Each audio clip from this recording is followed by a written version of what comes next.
Here I am, here and now, in this moment. Here I am, in the place I am meant to be. Nothing can hurt me, nothing can shake me. I am free, I am home. Here Okay, good morning. Good morning. Okay, welcome to our Wednesday morning class. I want to welcome you that are here. We have a lot of people who's taking advantage of the weather and nature won. A lot of about 12 people told me they'd be traveling this week, going to the mountains and different places. So you can't blame them.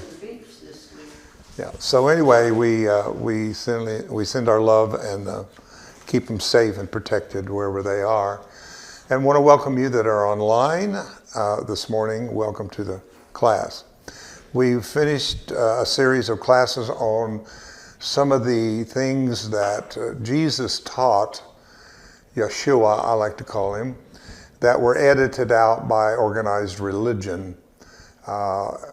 Things that when he left, he seemed to want to leave people. He definitely did not like large crowds. Every time there was a large crowd, he got in a boat and went across the lake. But even his own disciples, he didn't spend a lot of time with them because he was off praying and meditating all the time. So the question is, what was he doing that we don't know about? So that's what's showing up in the last series of classes with some of the so-called secret meditations that Jesus did. And if you didn't take away anything from that series, the thing that I got the most of the fact is how very kind of linear we are in our third dimension mindset. And we see things 1, 2, 3, 4, 5, 6. So we see first chakra, second chakra, third chakra, fourth chakra, fifth chakra, sixth chakra. But actually, in the what we taught you in the exercise was 6, 2, and 4. So it's a code. It was a code that people don't know about that Jesus taught. So you don't go 1, 2, 3, 4, 5, 6. You go first to the third eye and open it up, because if the eye is single, the body is full of light, right? Then you go to the sacral, which you that just do the Qigong with us is called the Dantian, which is kind of a place where the Eastern people believe resides the entrance of the soul. And then, of course, it all ends up in the fourth, which is heart. So that's what we took from that. So in your meditation time and prayer time, you might want to, with intention, activate these chakras first. 2, 6, and 4. 2, 6, and 4. Now you can translate that also into breathing of 6, inhale, hold 2, exhale 4. So there's the 6. Everybody get that? 6, 6, 2, 4. So you're breathing in 6, putting your attention at the third eye, holding it at 2, going to the sacral, and then breathe 5 and let go. So there's codes. Now the scripture calls them keys. David talked about the keys of David that allowed Saul, who was being plagued by his demons, probably his demons being anxiety, bipolar, that type of thing, but they didn't have diagnosis back then for those things. So if they didn't understand something that was a behavior, they would just call it a demon. So today we would deal with those things differently because we have a name for them. Let's say somebody has epilepsy and falls on the ground and whatever. Well, that was seen as a demon-possessed person because we didn't know how to treat them medically or to treat people psychologically. So that's kind of where that came from. So anyway, moving on with that, that's kind of what I took from those series. They're all recorded. You can revisit them at any time and go back through them if you choose to do that. Today, I'm kind of using you as a platform for what I'm getting ready to do Friday night. I'll be traveling to Indianapolis and speaking at the Pyramid bookstore on the subject of divine nature activated. And so I'm going to give this talk to you today, since we're in a free zone of just talking on whatever subjects that we feel to do until the next series comes in. But I want to say the next series coming in could be DNA series. So this can be a precursor toward that and see how that basically goes. So today we're exploring the powerful idea of DNA. Now, DNA in genetics, of course, is deoxyribonucleic acid. Big name, we just call it DNA. DNA is the human blueprint for the Earth species on the planet. And I'm going to be very careful with that because I personally do not believe we all share the same planetary DNA. I think the Earth seed, which is Adam's race, all share a certain DNA. But I think those who have come from the star constellations, who are star seed, have a different sequence of DNA. This is the difference of why humans are so different on the planet, is because of the fact that we don't realize that we all physically come from different strands of DNA. Now that's hard for us because spiritually we all try to come from this idea of oneness, that we're all one, and that's true, but that only is true in the spiritual realm, that we're one and come from the same source, but not physically. That's why you have different races, that's why you have different cultures, all because of the fact that you have all these different DNA imprints that have all come to this planet, because this is a hot piece of real estate to be in, to grow, work out your karma, and to do the work. This is really the Eden. I want you to see this, not Eden, the garden, but the Eden, E-D-I-N, which means laboratory. So the planet Earth is a laboratory for work to be done. Now, unfortunately, we think that we've come here to do a lot of third dimensional stuff. We're here to be procreative. This is a touchy area. We think that's the ultimate thing, is to become a mom, to become a dad. We think the ultimate thing is to become an aunt, become an uncle, become a sister, become a brother. All of those things are a part of our physical identity, but they're not the identity of our higher DNA. It is the DNA of the third dimensional bodily realm, because there would not be bodies made if it wasn't in our DNA to be attracted to each other for procreation. It's an evolutionary thing. And animals still pretty much follow that more than humans. The fact that humans decided to evolve themselves with something called a frontal cortex, that they could develop more emotion, feeling, imaginative, have begun to use sexuality for pleasure. Oh boy, are you ready to go? Human beings do that. Now, I'm not saying some animals don't play around, but mostly they have to be in heat, they have to be in season. They do it because and they will do everything to pass their genes for survival of their species.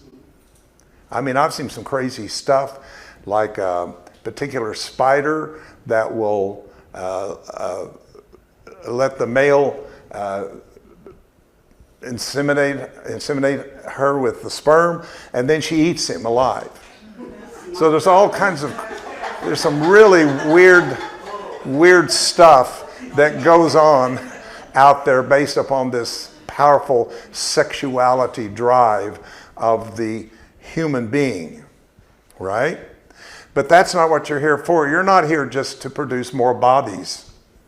You're here to create the evolution of consciousness. So I'm not going to go down that rabbit hole with you today, but someday we need to have a serious talk about some of these things that we think are the ultimate thing that's going to make us happy. Finding the exact right person, producing 4.2 children, all this thing that the world tells us this is what's going to make you a happy human. And I've seen very few people attain happiness. I've seen people attain degrees who happen to find a better situation than others. But the majority of people are going to end up in some kind of separation or divorce or abuse or something like that. I mean, that's just the real story, folks, of what's going on. Once in a while, we find two people who have come together who are not soulmates. Soulmates is a third dimensional attraction for the purpose of working on ourselves by mirroring each other what we've not healed in ourselves. And some of you have had those kind of marriages and relationships in your life that were kind of bumpy because you were constantly not together in your assignment in that relationship. Again, I don't want to get too deep into all of that, but there is a difference. Now, once in a while, two people find each other on the vibration of a fifth dimension, which is a twin flame. So when people come to me and say, oh, I met so-and-so, I've got my soulmate, I tell them I'm immediately putting you on my prayer list. Because this is going to be a challenging marriage or relationship you're going to have. But it's going to be a very important opportunity for you to grow and see things in them that you don't want to see in yourself so you can heal. And when you heal you, then you've healed them. For the healing of my mind is the healing of my brother's mind or sister's mind. So how did I get into this? I don't know. But whatever. There's just so much about the story that we've all bought into that's not working, and we need a new story. Do you agree with that? We individually and collectively, we need a new story than the story we have bought in based upon third dimensional systems. Whether it's religion, education, or whatever it is, we've been told this is how you should be. This is how you should be if you're a woman. This is who you should be if you're a man. This is who you should, whatever, that we've been taught by culture and society as to be, to find this happiness has been the illusion that we have followed. And now a new story is trying to come in. The story of formation is going to be different than the story of creation. Now, some of you have had that awakened in you or you wouldn't be here. When I mean here, not just at this location, but I mean this location of consciousness. There's been enough awakening in you that you've realized, hey, my purpose must be a soul purpose, a spirit purpose, not just a biological, physical purpose. I hope some of that, I'm seeding you right now is all I'm doing. I'm just seeding the seed in you to tell you why things have not worked vibrationally in your life with people for any length of time. So this idea that you've got to find one person and live with them the rest of your life is part of the old story. Some of you stayed with people for a while and then it didn't work and you found somebody else and you tried that and you just kept going, trying to find a different form with the same content to it. So anyway, be glad to get into all that sometime if you want to, but you need to understand that as you're becoming to know who you truly are is so transcendent to who you thought you were. And why you're here is so different and transcendent to why you think you're here. So, we're going to look at DNA not from a biological, genetic level, which I do love to do also, but we're going to look at it from a more spiritual point of view. In fact, we're going to use DNA as an acronym for Divine Nature Activated. DNA. Instead of the deoxyribonucleic acid, the big technical thing, we're just going to call it Divine Nature Activated. So, what to consider? That we are not just biological beings, but spiritual ones with divine potential. Potential. Trust me, no one is finding their potential in one lifetime. Can't be done. And the intelligent one, the creator of all of this, knew that, was able to extend itself down and realize nobody is going to be able to do this on the planet. And the reason is because the planet you've landed on is a free will planet. Have you had the epiphany? Have you discovered, wait a minute, I am not all the labels that are attached to my physical body. I have discovered I am an extension of that creator. That what my creator is, I am. To discover one's authentic self is to discover true freedom from sin. That's why it says in A Course in Miracles, Jesus says this wonderful thing about, please forgive me for the sin in which you think I've committed.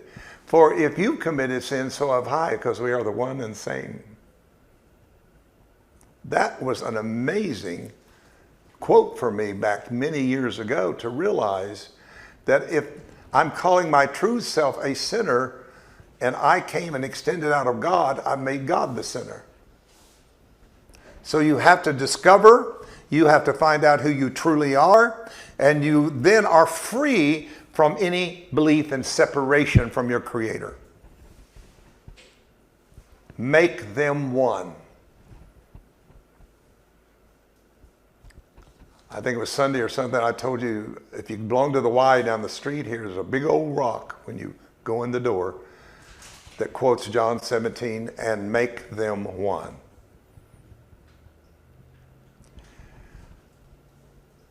When you do this, you sober up because you're drunk on the illusion.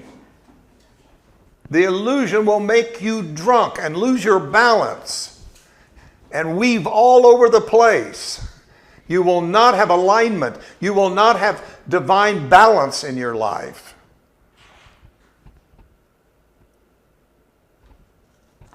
So to sober up is a clarity from the cloud of illusion. The mind from intoxicating influence is then where we are deceived. This is where we become vulnerable and we are led toward what the outer world wants us to be and be formed as. But it said, in the midst of all of this, the incorruptible seed of your Father, the sperm of God, carries the exact pattern of the authentic life of our design. And that's what we're talking about here. Divine nature activated. There's a different blueprint in you than the blueprint that you've been following. But it's laid dormant in the unconscious self that has lost this information that I'm giving you today. Talk about awakening. All these classes are to awaken in you things you have forgotten. And you've been putting your energy and time into trying to make your illusions real for you. This is why I think it takes an older group of people sometimes. I know we keep talking about the young people, the young people, the young people. But you know what, you that are here and you've been through a few marriages and you've been through a little bit of grief and you've been through a little bit of whatever, and you're finally coming, wait a minute, there's got to be a different way. I don't know that young people quite have that. They're invincible. They're immortal. They don't have any idea as being this close to birth and far from death. But as you move into your 50s, 60s, 70s, and 80s, you start rethinking a lot of things and realizing, why am I going to keep doing the same thing without the result? That's what insanity. So what I think is happening is people are sobering up and saying, I'm tired of following this story. There's got to be a better story than this. And that's why the chorus says in there, just give me a little willingness and I'll do the rest. The incorruptible seed of your father is also the word logos. Anybody know that word? It's a very well-known word in scriptural teachings. It means the word, the logos. The logos. Now the word is the teachings that come directly from spirit into the spirit of creation. Or gnosis in the Greek. Direct knowledge. No filter of religion, no filter of culture, no filter of perception, no filter of ego, no filter of the five senses, but I mean a direct spirit to spirit connection that causes the divine spark that's been laying there to activate itself. And when that happens, it releases the pattern of the authentic life of your design. Let me tell you what would make us all happy in this room. A complete feeling of alignment would take place. Everything would just line up perfectly together. So we want to activate that blueprint is the idea.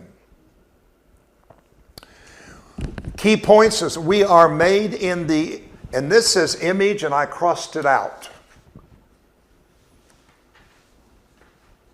I crossed out the word image and changed it to likeness. I am not created in the image of the divine, because I looked up the word image in the Hebrew, and it meant a phantom, an illusion, like looking at yourself in a mirror and seeing your image, but that's not you in the mirror. The word likeness means like attracts like. Okay? So we are made in the likeness of the divine. What the divine is, I am. What I am, the divine is. Each of us carries a spark of divinity. In the Bible, it was always in the element of fire. Fire.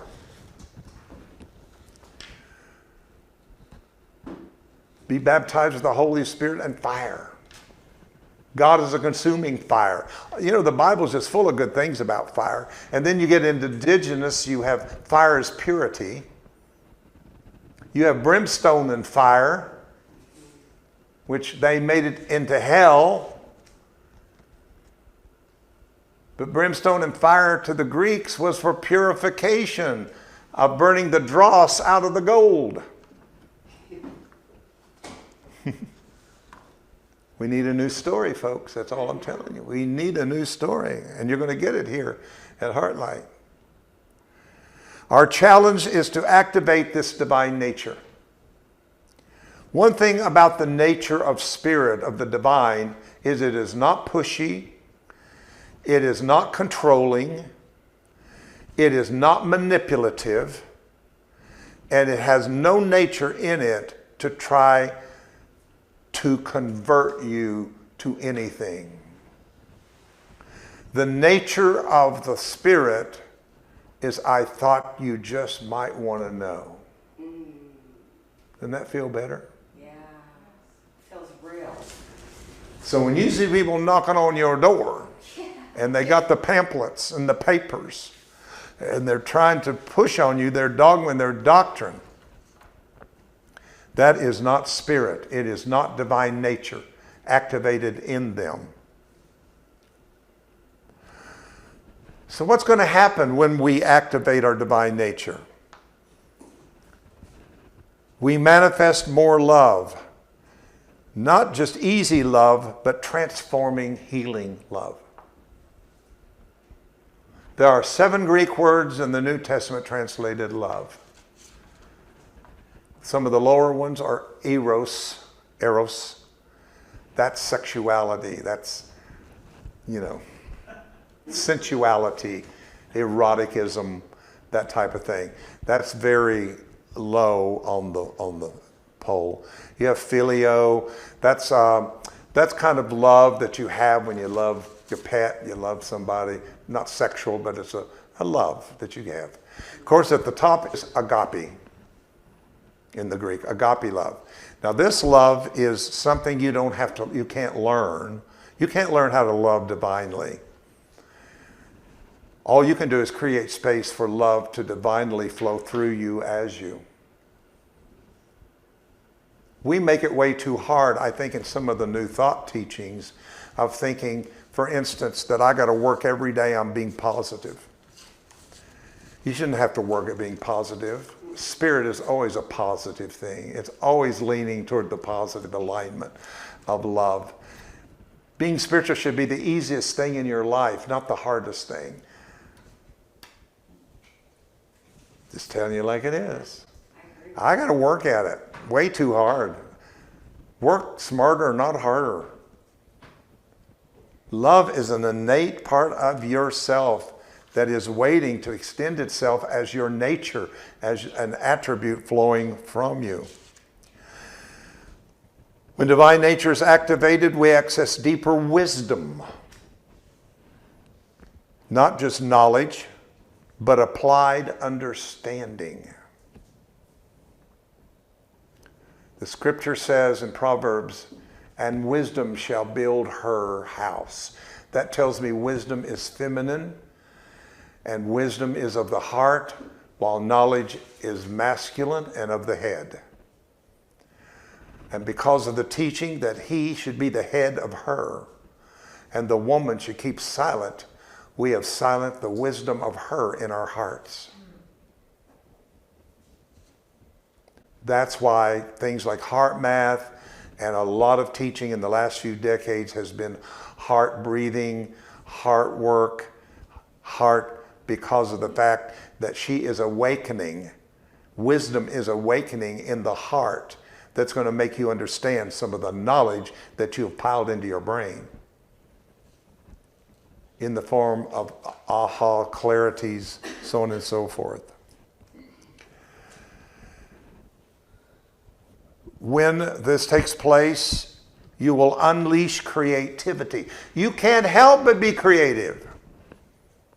You don't have to work hard at being creative. It'll flow through you. Creativity. New ideas, new patterns, new points of view, new ways in which you want to accomplish and manifest will come through so easily, like a flow. So the question is, how do we activate our divine nature? First of all, recognition. It has to start with recognition. Now, sometimes we have the cart before the horse, and we think once we have the experience, then we recognize it. No, faith says recognize it now, and you'll have the manifestation. Recognize it means affirmations, speaking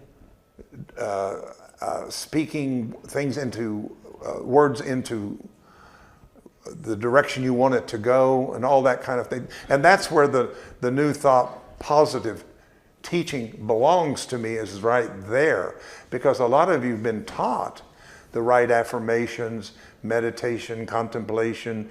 That's something that is very part of the new thought movement.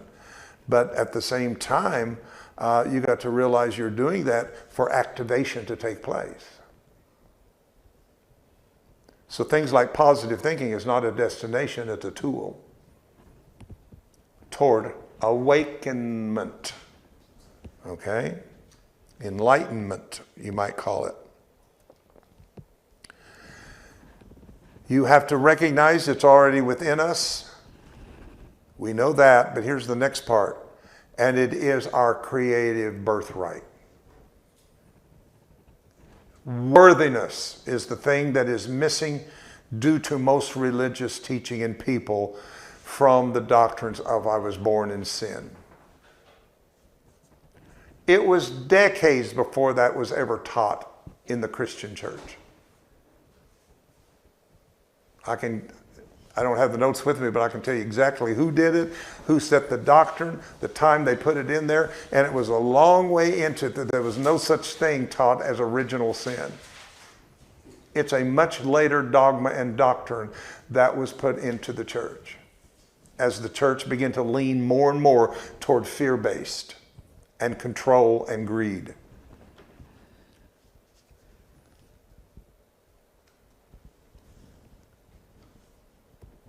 How do we create space? Of course, the art of meditation. I'm reluctant to use the word meditation because we use it so much that I think it's become almost callous to the word, that it's become an intellectual, mental term. But it's not. It is a tool to experience our own potential, which is silence.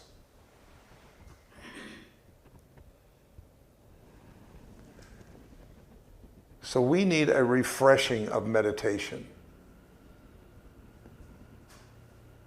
It can't just remain a ritual that we do in the service on Sundays or Wednesdays or whenever we meet.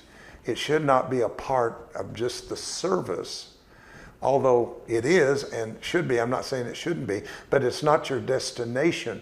It is a tool toward your destination of totally not being intoxicated, sobering up, and having that moment of cosmic aha. I get it, I'm clear. I know why I'm here. I know why I have done what I've done. I know why I've chosen and miscreated. I know that all these things will just come together in this huge moment of aha. And you will feel such a release from everything of your past, everything of your life will all come into alignment. Surrounding yourself with uplifting people who are experiencing frequencies that are similar to your own. I can't tell you how important it is not to separate yourself off right now. And there's those that think that's the way to go. I disagree. I've never seen a more time to come together in community than right now. The ego will separate you off and tell you you don't need community, you don't need a ministry, you don't need anything. You can just do this on your own. You got everything you need. That is the voice of the ego because it's always trying to separate us.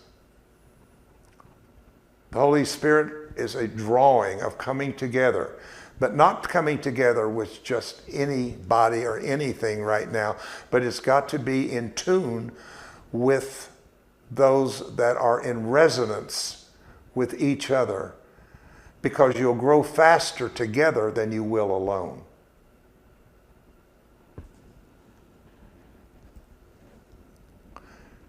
Study. How much outside of your community meetings are you personally committed to self-study? Are you reading some spiritual books that are finding you? I have tons of books in my office. Some of them I've never read. Some of them are old, decades ago, and they're just starting to attract me to them.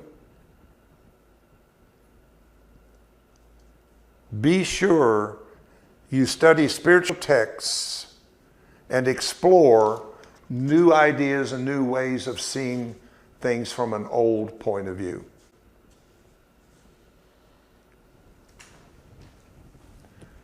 Again, the secret is in alignment.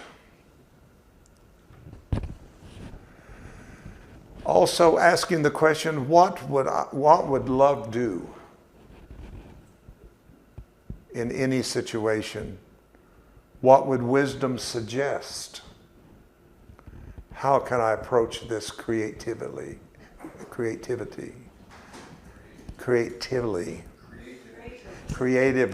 I'm getting there. According our divine nature is a moment choice. Always an opportunity to love, to choose love over fear. Wisdom over reactivity. Creativity over stagnation.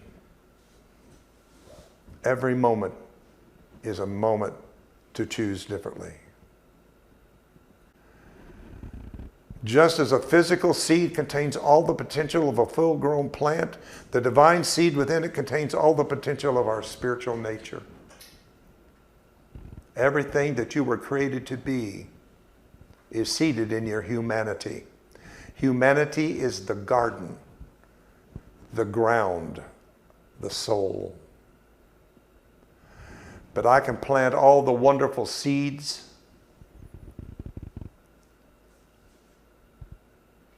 in the world, and I can know what I want to manifest. So we go out here to this garden, and you go out there and you decide, okay, we want some tomatoes, we want some lettuce, we want this, we want that. That's what you want to manifest. So you don't go get other seeds to manifest tomatoes. You get seeds that holds the DNA to a tomato. It's called the fruit of the seed. Are you with me? Now, let's say, okay, I have great faith though, and I believe that I can plant a tomato seed, and if I pray hard enough, it'll come out a cucumber. You've broken divine law, because everything brings forth after its own kind. So remember, what seeds you're planting is what's going to show up in the garden. So the seed, here's the thing I want you to get. The seed itself does not come up to be the tomato plant. It's what's in the seed. So the seed has to soften and soften and soften itself till it dies away and releases its DNA, and the DNA holds the blueprint for the tomato. The seed isn't the DNA, it held the DNA. Just as your body DNA is not the divine DNA, but it holds the DNA. Your body is the garden, the good ground that is used in parable after parable, and says that you shall plant the seed, but be careful because the birds will come and take the seed before it takes root. Then it says sometimes the seed falls in such good prepared ground that it brings forth 30-fold, 60-fold, 100-fold. So some of your tomatoes out here maybe didn't do as well as other tomato plants did. Same seeding, but maybe the environment over here wasn't as good as the environment over there, so it brought forth itself differently. But the tough part is the poor old seed that has to die away. That seed is your persona, your ego, the mask that you wear. And I know we think we want it to, but when it happens, then our world that we are so familiar with, even though we're not happy in it, we're still familiar with it, we pull back. So you've got to be willing to go through the point. So let's take that seed. What does it take for that seed to die, to release the DNA in it? First of all, water. Got to water it. If you don't water it, what is the water doing? softening the shell. You with me?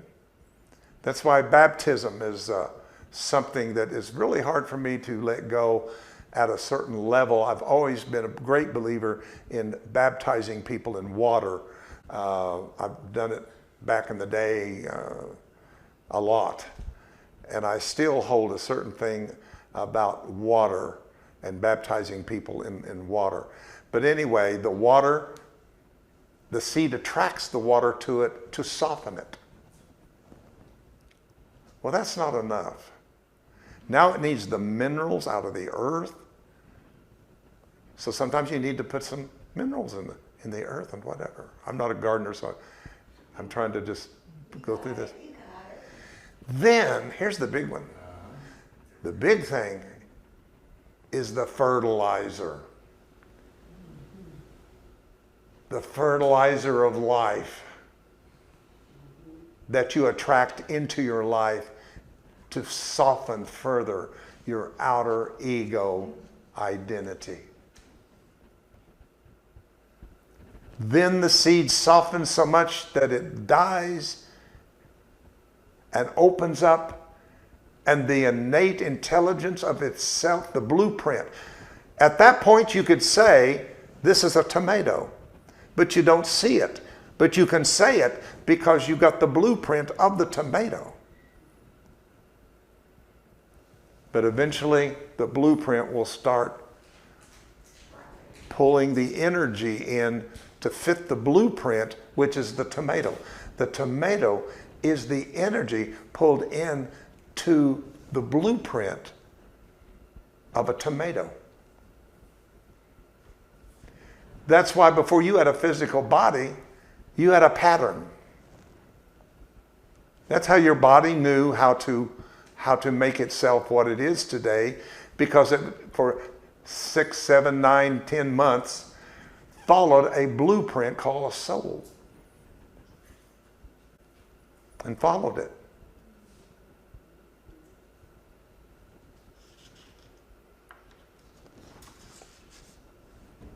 So remember, you are a unique expression of the divine. You carry the power to transform your life and others. Let your divine light shine, your love flow, your wisdom guide you, and your creativity blossom. And together, I want to say to you, we are creating a community of awakened beings, nurturing the divine seed within us all. And I hope from this talk today, we will go forth and shine our divine light, because really, truly, the world needs your activated divine nature. Now, more than ever. So up until just a few decades ago, we thought the only thing there was our ancestral DNA.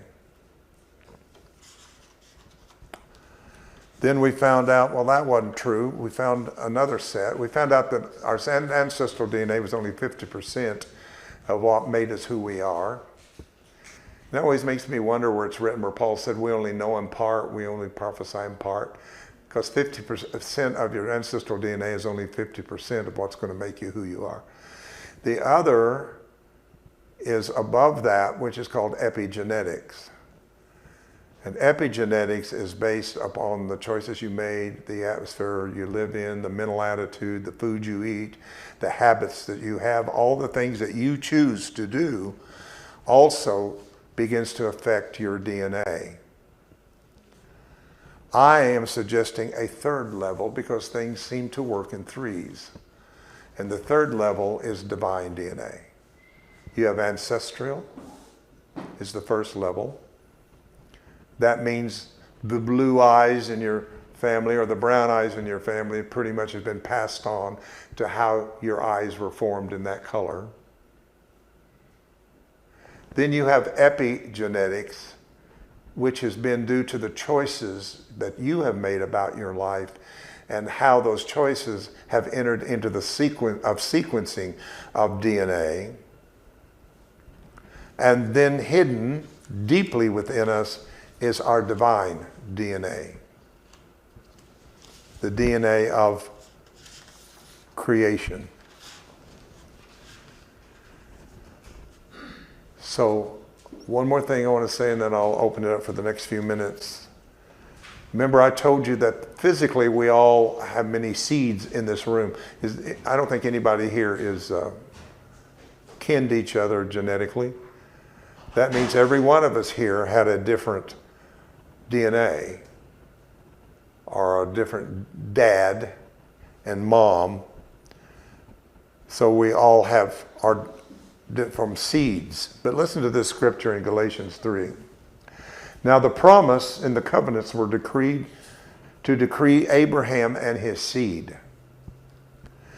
God does not say to seeds, descendants and heirs, as is referring to many persons, but to one, and to your seed, which is none other than Christ.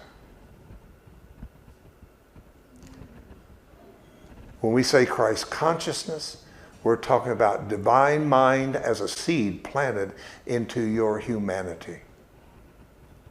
Just as the seed to the tomato plant is planted out there in the earth. But the environment we give it is the result that we will get.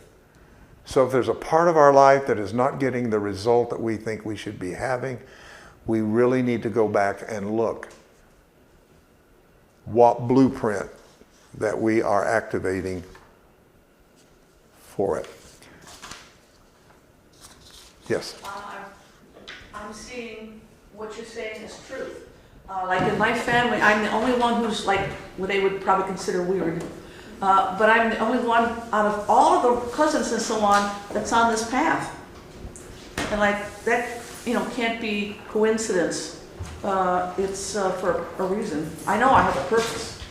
Well, I'm glad you brought that up, because I imagine a lot of us feel like we're the white sheep or the black sheep of our family in some way. And it's because that's not your purpose. Now, your other members of your family may be souls that their purpose is to land here in the human story and produce and do all of that. But your story was starting to wake up in this incarnation before you came. So that made you come in through a different portal or a different vibrational pathway, so that you did not fully, what I call, fall asleep or become intoxicated into the third dimensional level of the illusion. In other words, I would dare to say, and I'll say this about myself, I knew early that I was going to be different. I knew I was going to think different. I knew I was going to see things different. I mean, the earliest that I have any memory was I knew I had a different rapport with time and space. So I wasn't taught that in Sunday school. I brought it in with me into this incarnation. So you're supposed to be different. You were supposed to not fit in 100% and follow the ancestral traditions. Who said you had to anyway? I didn't. And I know a lot of you love your families and everything, and you enjoy all of that. But deep down, you know when you're there, something's a little different in your vibration compared to other vibrations. You know there's certain things you should not say or bring up. It'd be better not to even talk about it. And I'm trying to tell you, whether that feels good or bad to you, it's spiritual. You're being exactly who that you came to be. Anybody else have anything you want to? Yeah, Yes. I heard you mention today and Sunday when I was here the concept of like 5D. I don't really understand. Well, that's what we're here. We are, that's what we're teaching on Sunday is 3D. 3D is time, space. Third dimensional time, a space. You understand that? Everything has height, width, and breadth. You go back to Einstein and physics for this. So everything is in 3D. You see it with three dimensions of time, space, of height, width, and breadth. Then you add time to it. You got 4. Now you're in 4D. Now, if you go just beyond the 3-4 time space continuum, you start into the 5th dimension, which we're just using that as a term for transcendent, out of the time space of how the world has made itself into a 3D world. So that means education is a 3D system, religion is a 3D system, medicine is a 3D system. All these things that we have in the world are basically made on a 3D system. We believe that something is breaking through from a higher dimension, maybe called heaven, because heaven means an exalted place. Jesus said, I go to prepare a place for you that where I may be. That place could be 5D. But anyway, it's quite a teaching and that we do here. 3D is I'm a body, I need a spirit. 5D is I'm a spirit and I'm in a body. So it's shifts that's going on. And that's what we're in a series of on Sundays right now, is how can HeartLight be not a third dimensional religious church to becoming a 5D evolved community of people who are bringing in and resonating to a higher dimension that is, we feel, is breaking through. Jesus called the kingdom of heaven. I mean, it's called many things. It's not that far-fetched. We just didn't know. Now we got some language to communicate it in some way. I hope that helps you, but I'm more glad. If you ever want to come and talk to me about it, I'm more than able to meet you sometime and tell you more and answer your questions about it. Mm-hmm. Yes? I think, this is just my opinion, but I think in 5D we start getting goodies, like you can start to feel energy more. You can have subtle knowledges about things without even thinking about it. And just, they're subtle, but there's something extra that I'm getting that I know that I didn't used to have. Absolutely, you're absolutely right. All of a sudden what is supernatural becomes natural in 5D.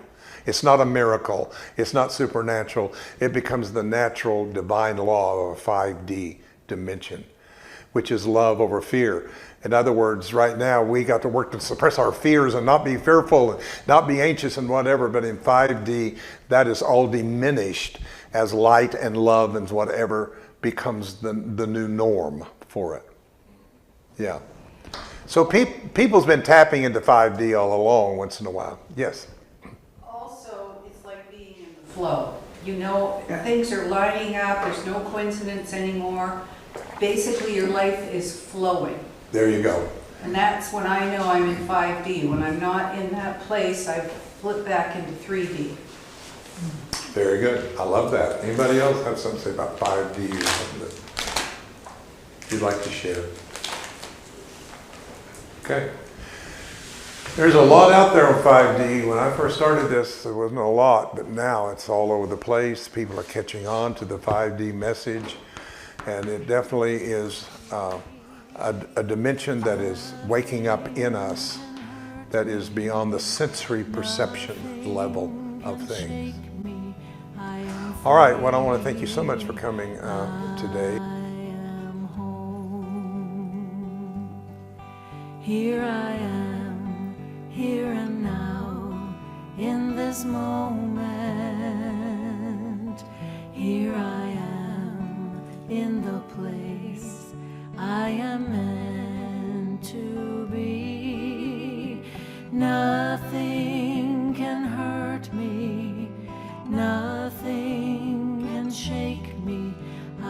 free. I am home. Here I